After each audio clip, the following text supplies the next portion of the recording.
de sol como han sido estos dos últimos y este día de hoy también. Vamos a leer en la palabra de Dios, en la carta del apóstol Pablo a los Filipenses, capítulo 3, versículo 20. Vamos a leer 3 versículos, 2 del 3 y 1 del 4, y pensar un poco en esto tan precioso que nos dice la palabra del Señor acá.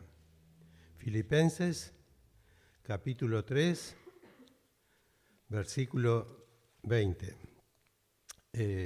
Yo hago mis notas en un cuaderno y es posible que lo tenga que tomar y ponerlo más cerca porque lo dejo acá abajo y después no veo bien las notas. Tema de la vista, ¿no? Entonces no se asusten que lo vamos a manejar así. Dice acá en Filipenses, capítulo 3, versículo 20, pero nuestra ciudadanía está en los cielos, de donde también esperamos al Salvador, al Señor Jesucristo.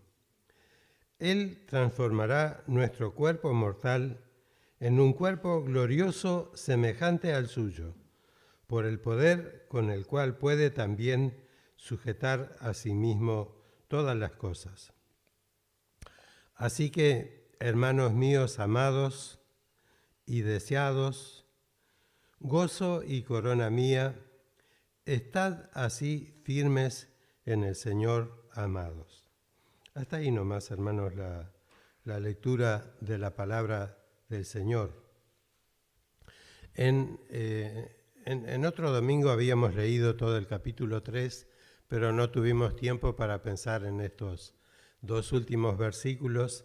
Nos limitamos a poner una canción, La ciudad de Dios, para pensar en eso tan bendito que nos espera. Pero hoy quisiera completar un poquito aquello que tuvimos hace ya unos cuantos domingos y pensar en estas cosas tan preciosas que dice la palabra del Señor acá a través del apóstol Pablo en los versículos 20 y 21. Porque el apóstol le está hablando a los filipenses sobre 3 aspectos gloriosos de la esperanza cristiana. Para ellos, en la carta el propósito era para ellos, pero gracias a Dios esta carta ha quedado para nosotros ahora, y lo que Pablo le estaba diciendo a los filipenses, el Señor nos dice a nosotros ahora en el tiempo presente. Este mensaje, el mensaje de la palabra de Dios, siempre es para todos. No es solo para los que escuchan, sino también para los que tenemos el privilegio de compartir la palabra. Estas 3 cosas tan benditas, tan gloriosas, empieza con nuestra ciudadanía. Dice acá el versículo 20, nuestra ciudadanía está en los cielos. Qué claridad, qué nitidez esta expresión, nuestra ciudadanía está en los cielos. Hay una certeza bendita, gloriosa. Somos, hermanos, somos ciudadanos del cielo, ciudadanos del cielo. Parece una cosa increíble, pero no dice que va a estar, no dice que seremos, dice nuestra ciudadanía está aquí y ahora. En el momento que Pablo decía esas cosas y también a través de la historia, en la vida de todos los creyentes, en el momento de confiar en el Señor Jesús, se transformaron ciudadanos del cielo, algo que Dios ha establecido para nuestra bendición. En su oración por los suyos, el Señor Jesús, allí en el capítulo 17 del Evangelio de Juan, el Señor dice acerca de sus discípulos, estos están en el mundo, en el versículo 11, están en el mundo, pero después en el 14 el Señor dice, el mundo los odió porque no son del mundo. Qué importante, qué claridad la palabra del Señor. Los creyentes estamos en el mundo, somos ciudadanos de un país y debemos respetar todas las leyes y cumplir nuestros deberes, pero sobre todas las cosas somos ciudadanos del cielo. Estamos en el mundo, pero no somos del mundo. Acá en este mundo somos peregrinos, estamos de paso y estamos yendo hacia nuestra patria celestial. Qué bendito, ¿no? Qué precioso es esto. Que nosotros nos demos cuenta que realicemos esto en el andar nuestro de cada día. Estoy acá, estoy trabajando, estoy autosustentándome, estoy siguiendo adelante, el Señor me ayuda, me da salud, pero acá estoy de paso, soy un peregrino, voy hacia la patria celestial.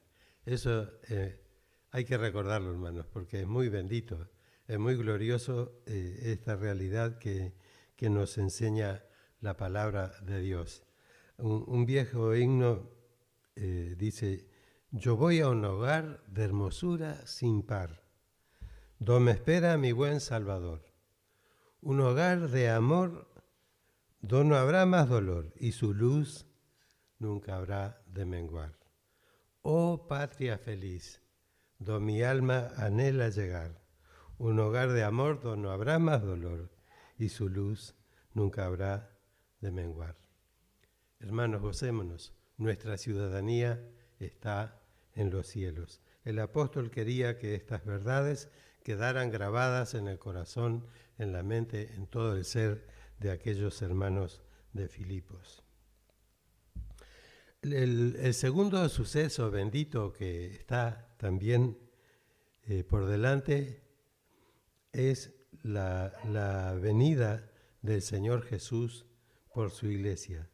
Porque el versículo sigue diciendo: de donde también esperamos al Salvador, al Señor Jesucristo. Como todos sabemos, el Señor Jesús murió en la cruz, resucitó al tercer día, anduvo 40 días con los discípulos después de haber resucitado, apareciéndole a ellos, y después se fue a la gloria, ascendió al cielo.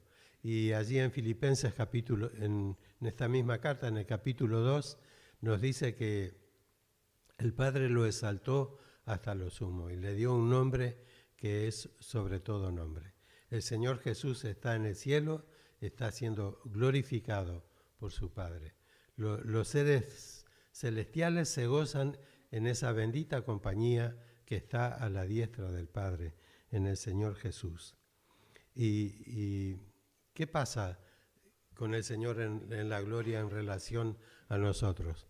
Bueno, allí a la diestra del Padre dice la palabra que Él intercede por nosotros. Él es el abogado fiel que tenemos delante de Dios. Y de cuántas cosas ocuparemos al Señor, sobre todo yo pienso en mí, cuánto trabajo le damos a veces al Señor, ¿no? Y allí el Señor a la diestra del Padre intercediendo por nosotros.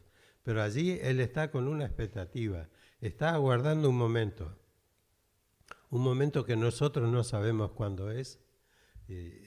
Se han puesto fechas, todas equivocadas, y no podemos poner una fecha. Si pusiéramos una fecha caeríamos en el mismo error de los que se equivocaron en el pasado.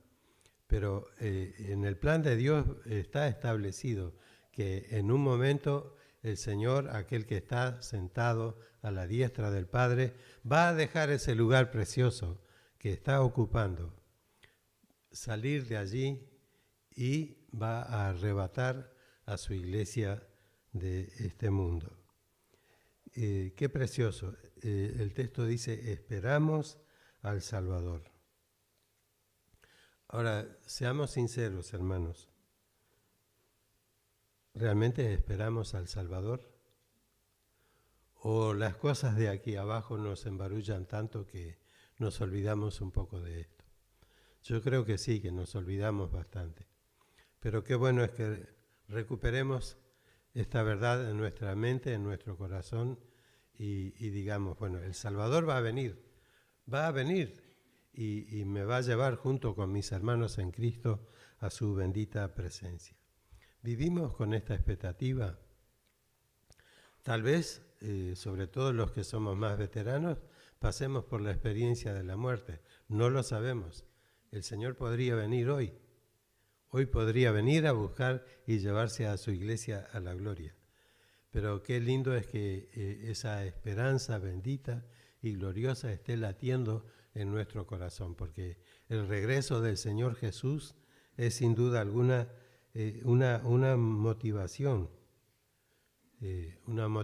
muy preciosa. Nosotros nos alegramos mucho cuando está por venir algún familiar muy querido a nuestra casa, ¿no? Tenemos en nuestro caso un hijo en Buenos Aires y bueno, cuando vienen acá a Montevideo y están con nosotros, disfrutamos eso, deseamos esos momentos de que vengan. Y seguramente cada uno tiene sus seres queridos con los que se relaciona muy bien y desea estar con ellos. Bueno, qué lindo que entre esos deseos, entre esos sentimientos de amor hacia otros seres humanos, tengamos ese mismo sentimiento de amor, de deseo del encuentro con el Señor Jesús, que viene a buscarnos. Esperamos al Salvador. Y sin duda eso va a ejercer su influencia en nuestras vidas, nos va a ayudar en decisiones que tenemos que tomar, porque recordamos que somos peregrinos, que somos pasajeros, que estamos esperando al Salvador y que en cualquier momento el Señor regresa y nos lleva a su bendita presencia. ¿Lo estás esperando? Lo estoy esperando yo, hermano. Esperemos al Salvador. Él viene pronto.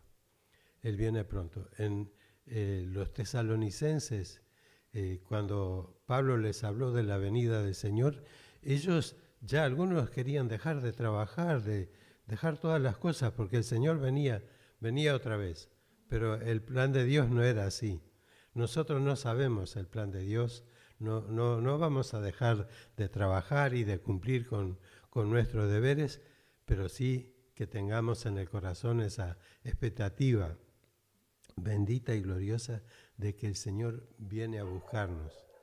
Y cuando Él venga a buscarnos va a pasar algo realmente extraordinario, que es la tercera cosa que quería mencionar, la transformación gloriosa de nuestros cuerpos. Dice acá la palabra, Él transformará nuestro cuerpo mortal en un cuerpo glorioso semejante al suyo. Qué precioso es esto. Él nos va a cambiar. Va a cambiar este cuerpo mortal y nuestro cuerpo va a ser semejante al suyo. No sé de qué manera conservaremos nuestra identidad, porque seguramente la vamos a conservar, pero vamos a ser todos transformados, todos semejantes al Señor Jesús. En 1 Corintios 15 lo vamos a leer porque es muy precioso. 1 Corintios 15, 51 al 53. O yo se lo leo, hermanos, si quieren. Dice el apóstol, os digo un misterio, no todos moriremos, pero todos seremos transformados.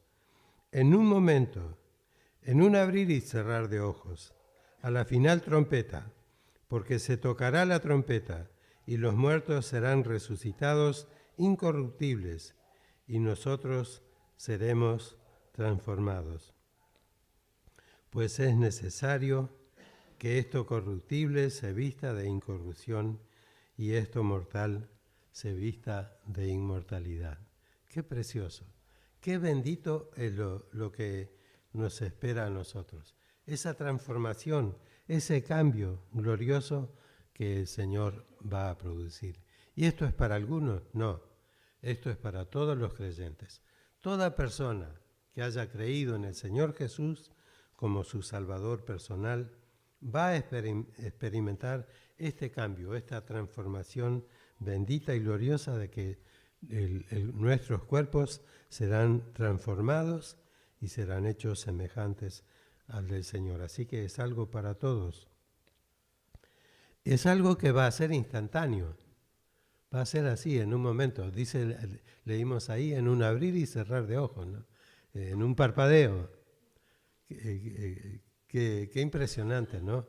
En ese momento, cuando el Señor Jesús venga, va a ser algo mundial además, pero va a ser impresionante.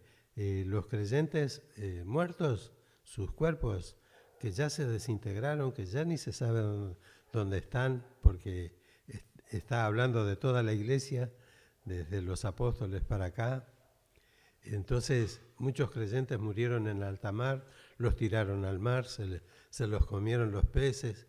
No importa lo que haya pasado. Todo creyente en Cristo va a resucitar. Y esos resucitados, incorruptibles, transformados por el Señor Jesús, se van a unir a los que seremos en ese momento transformados a semejanza del Señor Jesús, y todos juntos vamos a ir al encuentro del Señor en el aire, en las nubes. El Señor viene a buscar a su iglesia y Él nos va a introducir al cielo, nos va a llevar allí a la presencia del Padre después de habernos juntado allí en la nube. Qué precioso, ¿no?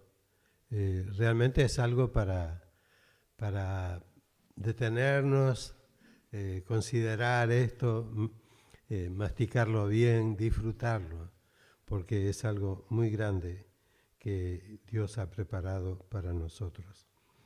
Resucitados y transformados, seremos semejantes al Señor, y en esa condición le vamos a recibir en el aire. Y la palabra agrega, y así estaremos siempre con el Señor.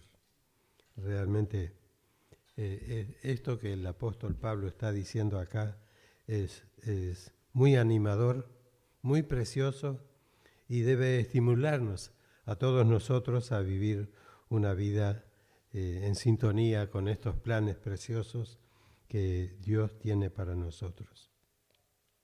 Con razón el apóstol empieza el capítulo 4 con tanta ternura, con unas expresiones tan preciosas hacia sus hermanos. Estas cosas que les ha hablado, que estábamos pensando nosotros, llenaban el corazón del apóstol. Y entonces él no podía pensar de otra manera en cuanto a sus hermanos en Cristo, y especialmente en cuanto a los filipenses, que era una iglesia que lo había bendecido mucho, lo había apoyado mucho. Él tenía sentimientos muy preciosos hacia ellos. Y como dijo el Señor Jesús, de la abundancia del corazón habla la boca. Los sentimientos que Pablo tenía se ven expresados acá en este primer versículo que leímos. Con el corazón rebosante por esas cosas que esperaban a los creyentes, Pablo conecta esto que acababa de decirles con lo que va a continuar con las sencillas palabras así que del primer versículo del 4.1. Así empieza. Así que en base a esa bendita y gloriosa esperanza, hermanos míos, amados y deseados, gozo y corona mía. Y realmente este es un lenguaje muy tierno, el que el apóstol está usando. Hermanos míos, como si fueran su propiedad, ¿no? Su pertenencia. Él los sentía así, los quería así, los amaba intensamente. Y empieza diciéndoles, así que, hermanos míos. Qué lindo es que nosotros tengamos esa empatía con nuestros hermanos, que sintamos esa cercanía, que cuando saludamos a uno de nuestros hermanos, a una hermana, tengamos presente que estamos saludando a alguien que es parte de nosotros, que es parte del mismo cuerpo que es la iglesia de Cristo. Eso es algo muy bendito. Pero además de decirle eso, hermanos míos, dice, amados y deseados. Amados y deseados. Pablo los amaba tanto que deseaba estar con ellos, deseaba tenerlos con ellos, deseaba reunirse y estar con ellos. Qué precioso. Esto también es algo que nosotros tenemos que cultivarlo y mirar a nuestros hermanos con estos mismos ojos que Pablo estaba mirando a los filipenses y sentir que nuestros hermanos en Cristo son amados y son deseados y que cuando no tenemos la cercanía de algún hermano lo podamos extrañar y podamos preocuparnos por ese hermano que no está cerca de nosotros, gozándonos con los que sí están cerca. Ese era el sentimiento que él tenía, ¿no? Eran muy queridos y eran deseados por el apóstol. Tenemos que cultivar esto, ¿verdad, hermanos? A veces somos muy rápidos para enojarnos. Yo creo que hay cosas que no la tomamos con la naturalidad que deberíamos tomarnos y nos olvidamos, por ejemplo, que Dios nos hizo a todos diferentes, que tenemos distintos enfoques, que pensamos distintos y que como es en la familia y sobre todo los hermanos en la carne, ¿no? En la iglesia no tenemos que llegar a lo que son los hermanos en la carne porque siempre la especialidad entre los hermanos es pelearse. Siempre recuerdo las palizas que recibía de mi hermano, pero yo seguía peleando con él. Él es mayor que yo, ¿no? Pero sentir ese amor por nuestros hermanos, cultivar esta relación preciosa y tenerlos así, bien cerquita de nosotros en nuestros corazones. Amados y deseados. Precioso sentimiento de amor que producía el deseo de tenerlos, de estar juntos. Y un precioso ejemplo para nosotros. No nos olvidemos de esto, hermanos. Lo dice la palabra. Si lo dijera yo, no tiene valor, pero lo dice la palabra. Pero además Pablo afirma que ellos, los filipenses, eran gozo y corona suya, gozo y corona mía. La preciosa relación con sus hermanos, con estos hermanos, producía en el corazón del apóstol un sentimiento de gozo. Él se sentía feliz por sus hermanos que estaban en Filipos. Las circunstancias del apóstol no eran muy favorables. Él no estaba de veraneo, de vacaciones. Él estaba preso en una cárcel en Roma. Pero a pesar de eso, él podía tener estos sentimientos en su corazón, estos sentimientos que llenaban todo su ser y que sin duda lo motivaban también para decir todas las cosas que dijo, ¿no? Qué precioso es esto. Gozo y corona mía. La preciosa relación con los hermanos producía en Pablo esos sentimientos. ¿Cómo sentimos nosotros nuestra relación con nuestros hermanos? ¿Producen esos sentimientos? Qué lindo sería de que sí, que igual que Pablo, nuestros hermanos sean nuestro gozo y sean nuestra corona. Algunos estudiosos de la palabra piensan que cuando Pablo dice acá, corona mía, estaba pensando en el tribunal de Cristo. Pero yo creo que no es así, porque Pablo aquí está hablando en el tiempo presente. Sin duda que en el tribunal de Cristo, Pablo va a ser coronado por el Señor. Él tenía la certeza, como le dice a Timoteo, que el Señor le iba a dar la corona de la vida. Pero no es a ese momento futuro en que Pablo estaba pensando, sino que él estaba pensando en el presente. Él estaba en la cárcel, pero allí en la cárcel se sentía como que tenía una corona. ¿Y qué era esa corona? Eran sus hermanos en Cristo. ¿Recuerdan, hermanos, que los romanos, cuando torturaban a una persona, entre las cosas que hacían era entretejer una corona de espinas y colocársela en la cabeza así a presión? Y entonces esas espinas se clavaban en la cabeza de la persona y ahí quedaba la persona sangrando en su cabeza, herida con ese dolor intenso que producen las espinas, ¿no? Hay espinas que son sumamente dolorosas. Uno a veces se hace una lastimadura. Yo me di un golpe este viernes pasado, pero lo hice trabajando y no me di cuenta. Cuando además andaba con un gorro, me lastimé, pero no me di cuenta. Pero si me hubiera pinchado con una espina, me iba a dar cuenta, porque son mucho más dolorosas esas pinchaduras.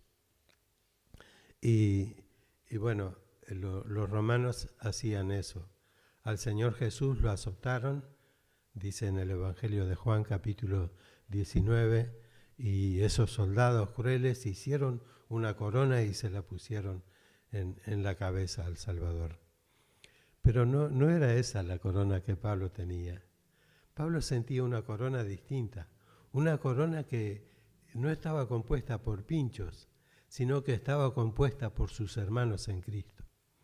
Y esa corona producía un efecto especial en el apóstol también. Era algo que le fortalecía, que le animaba, que le ayudaba allí en la cárcel en Roma.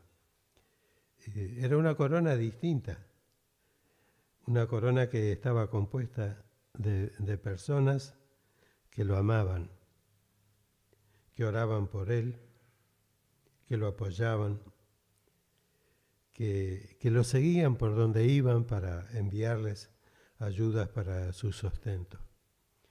Esa corona producía confianza en Pablo, producía fe, producía certezas, producía gratitud, producía amor, producía esperanza.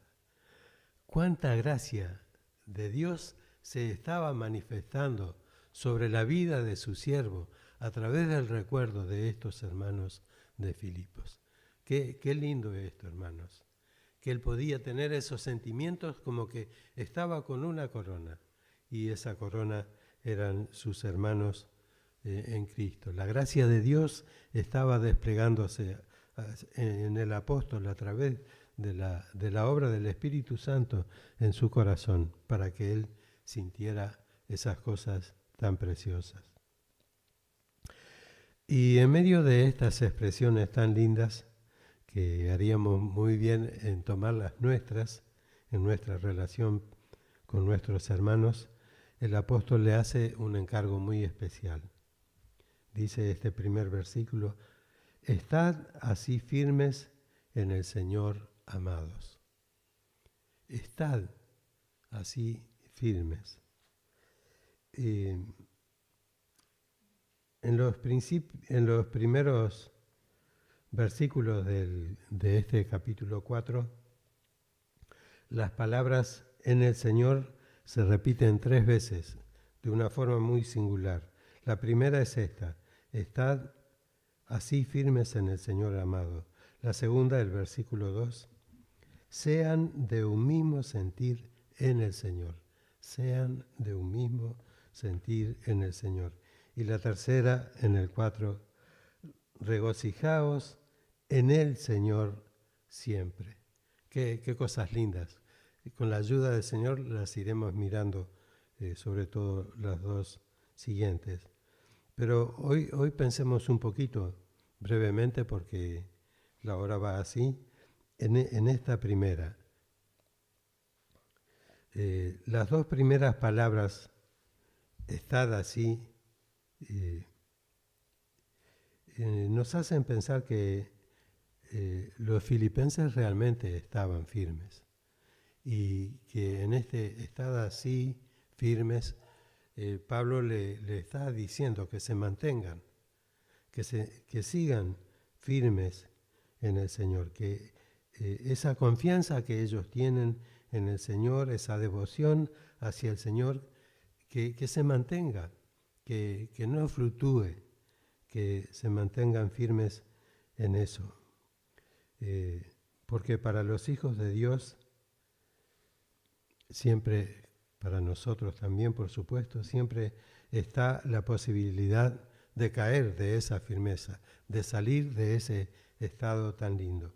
Y el apóstol quería que ellos no tuvieran esa experiencia, sino que estuvieran así en el Señor y disfrutaran del Señor en sus corazones.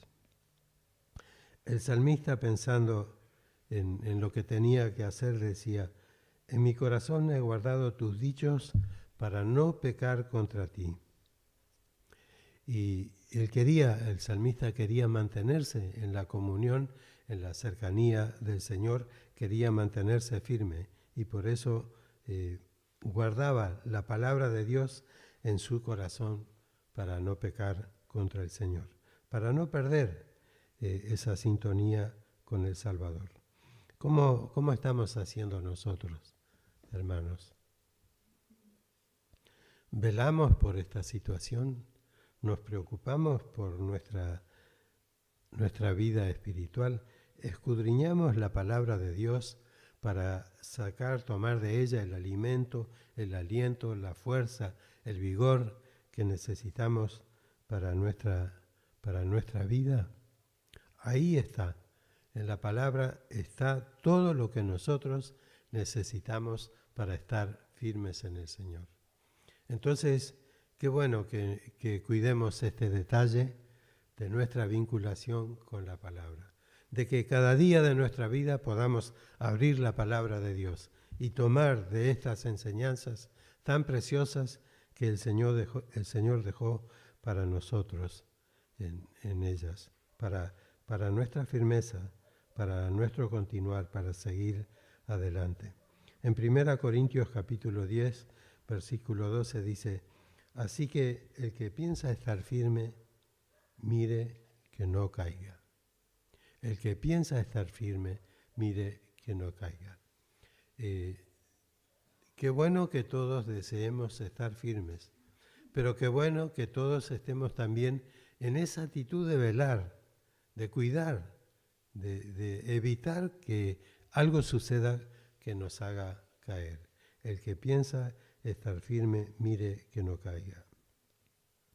Pablo alentaba a los tesalonicenses en su segunda carta y les decía: hermanos, estad firmes y retened la doctrina, la enseñanza que habéis recibido. ¿De dónde venía la firmeza? De la enseñanza de la palabra de Dios.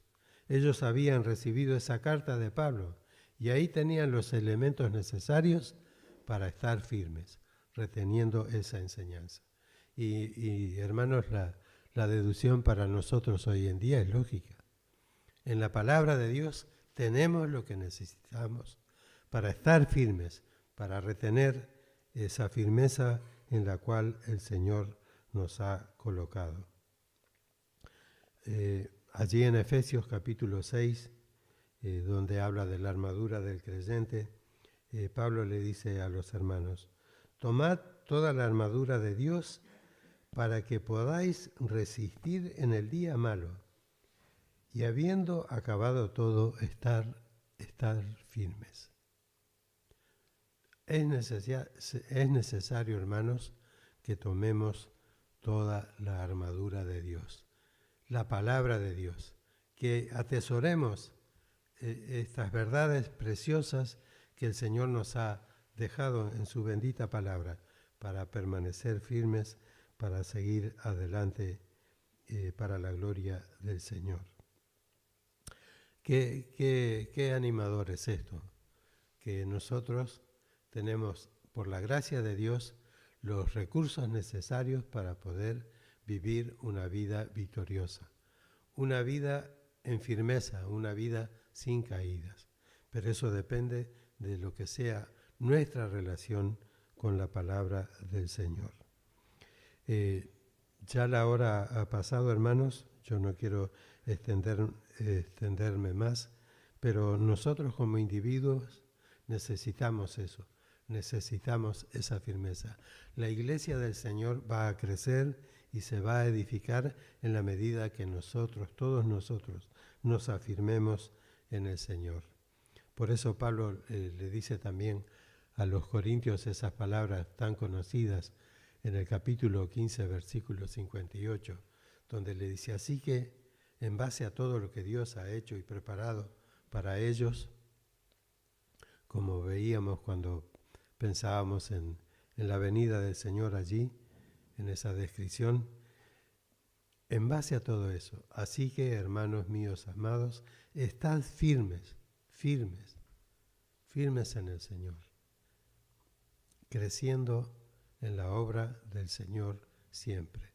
La firmeza espiritual también va a contribuir a nuestro desarrollo como miembros de este cuerpo que es la iglesia del Señor. Creciendo en la obra del Señor siempre, sabiendo que vuestro trabajo en el Señor no es en vano. Qué lindo es ver los grupos de trabajo, como vemos en el caso de la escuelita, cuántos hermanos involucrados en distintas tareas, ¿no? Porque en preparar las meriendas, en atender a los niños cuando llegan, atenderlos jugando en el fondo, atenderlos en el tiempo del canto acá, en las clases, todo lo que se hace, distintos hermanos y hermanas ocupados en distintas cosas que contribuyen a la firmeza y al desarrollo de la obra de Dios. El deseo de Pablo para los filipenses es así que, hermanos míos, amados, estad firmes en el Señor. Y es el deseo que tenemos también, que el Señor haga lo mismo con nosotros, con todos nosotros, que podamos mantenernos firmes y seguir adelante para la gloria de Dios. Que el Señor les bendiga, hermanos.